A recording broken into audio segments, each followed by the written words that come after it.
So now the stuff is getting very technical. The brackets, here they are. I actually welded an extra little reinforcement in here. It wasn't strictly needed because this is a prototype. I'm gonna ask them to make the next batch for sale, or the one if I'm gonna use it, with an extra flap, so when it folds, then you can actually have it another one, so it's a little bit more triangulated. This is mild steel for one very good reason. A, stainless is heavier, and B, the tubings that I'm using is mild steel. It's high tensile, good quality. I can't remember, EN something 16H, whatever designation. Stainless is a lot more expensive and heavier, and there's just no need to use stainless, really. So mild steel, but we're gonna zinc plate the whole thing. Yes, it's going to be gold. Getros plating. I'm not sponsored. Believe me, I tried.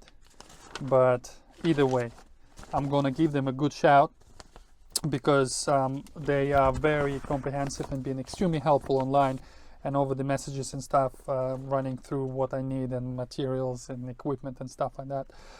This is a 10-liter kit, comes with all the chemicals, powders, blah blah blah blah blah, so we can get really good result. PPE, very important, goggles, the gloves and everything. And also I got a variable power supply. That's one of the essential bits that you need. You don't actually need to have variable power supply. You can literally just use car battery, but you do need, it comes with it. Basically, it's a current controller, like a wire, and you just manually sort of control the current.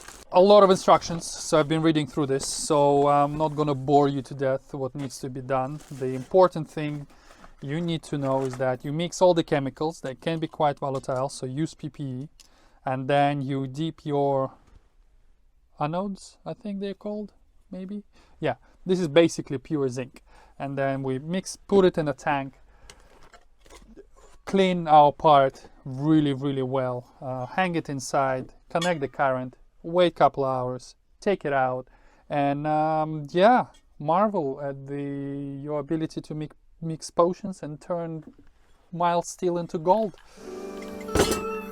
Let's get cracking.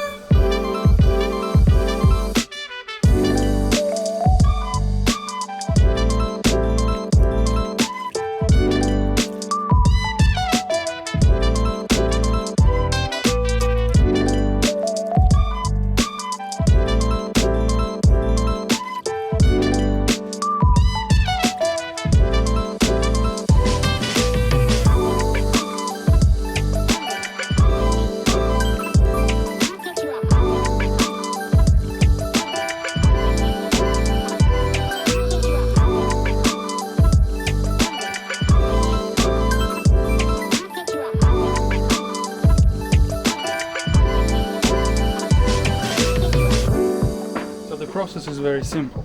We clean the part in a G1 alkaline cleaner, depending on the temperature of the thing, from 2 to 30 minutes.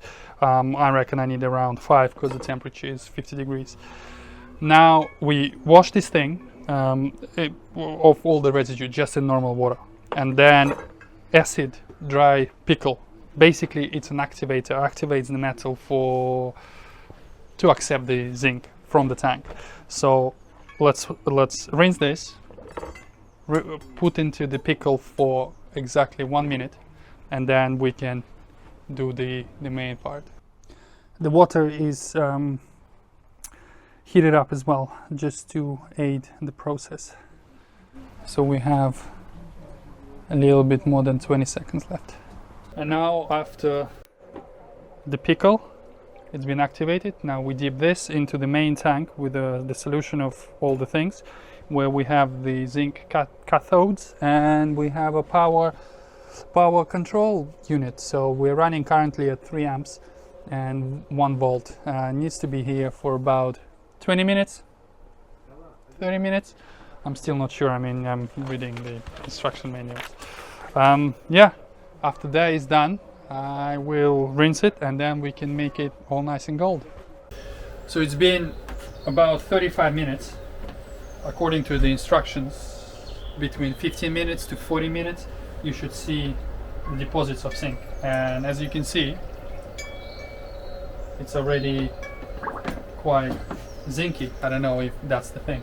So now we switch it off, disconnect the power supply. Very important. Don't keep it running because it will just dissolve the whole thing.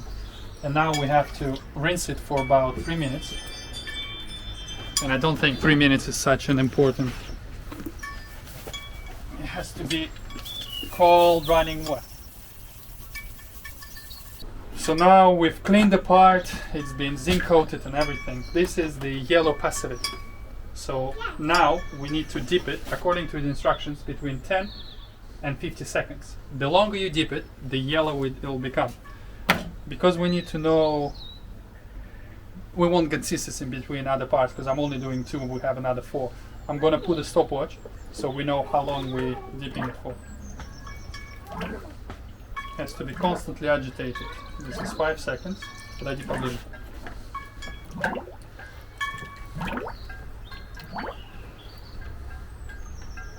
15 seconds.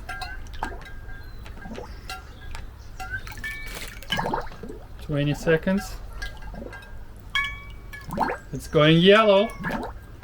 25 seconds. This is 30 seconds.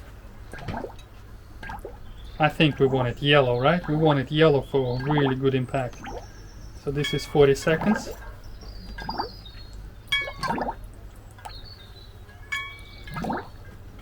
I think 45 seconds is good.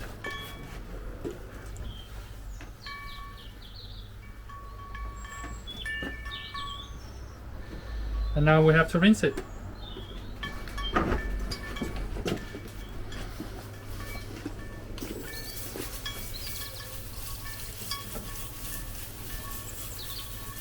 Fantastic, making gold from not gold.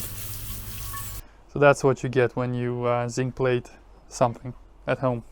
I am extremely surprised and happy how it turned out. It's crazy how you just turn normal stuff into gold. I mean, I know that the process is very easy. You just have a few buckets of chemicals and it's a bit of electrolysis and stuff like that, but rust protected, looks cool. Not really doing it for the looks, I mean, who am I kidding? But the brackets are ready, so let's go and feed them onto the car, not on the car, onto the splitter, so then we can bolt the whole thing on, and then we can do the air dam and the supporting rods, and then the splitter is done.